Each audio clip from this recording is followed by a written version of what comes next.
বাজারের সব ধরনের সবজির দাম সপ্তাহের ব্যবধানে ৩০ থেকে ৪০ টাকা কমেছে।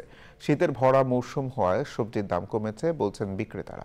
তবে পেঁয়াজ, ডিম, আলু, মাংসের দাম কমার ক্ষেত্রে সরকারের নীতির প্রভাব থাকতে পারে বলে পর্যবেক্ষণ বাজার বিশ্লেষকদের। নিত্যপণ্যের দাম স্বাভাবিক রাখতে সিন্ডিকেট ও মধ্যস্বত্বভোগী নাকোজে চাহিদা এবং যোগানে ভারসাম্য রক্ষায় সরকারকে নজর দেওয়ার পরামর্শ দিয়েছেন তারা। মাসুদ শাকিলের রিপোর্ট।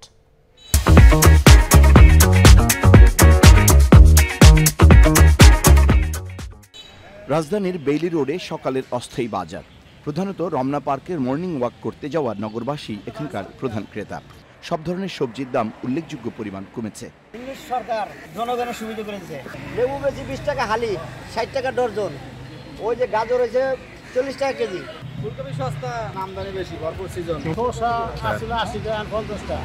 তারপর এবার টমেটো আসলে 120 আর 60 টাকা, 70 টাকা। অস্থায়ী বাজারে গরুর মাংস বিক্রি হচ্ছে 700 টাকা কেজি দরে। মাংসের দাম কি অবস্থা? 700 করে দিচ্ছি। দাম তো আছে মোটামুটি রিজনেবল। সবজির দাম কমায় শীতের প্রভাব থাকলেও আলু, পেঁয়াজ, ডিম, মাংসের দাম কমার পেছনে সরকারের সরবরাহ ব্যবস্থা নীতির প্রভাব থাকতে পারে বলছেন বাজার বিশ্লেষকরা। বাজারে অতিরিক্ত সাপ্লাই এসেছে, যোগান বেড়েছে, শাকসবজির যোগান বেড়েছে, ফলন ভালো হয়েছে, দাম কমে গেছে।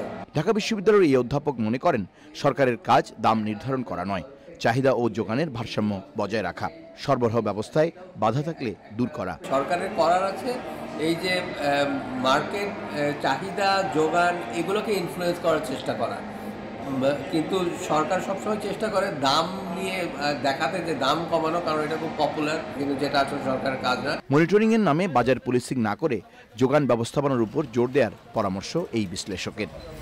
Masrur Shakil, Channel I, Dhaka.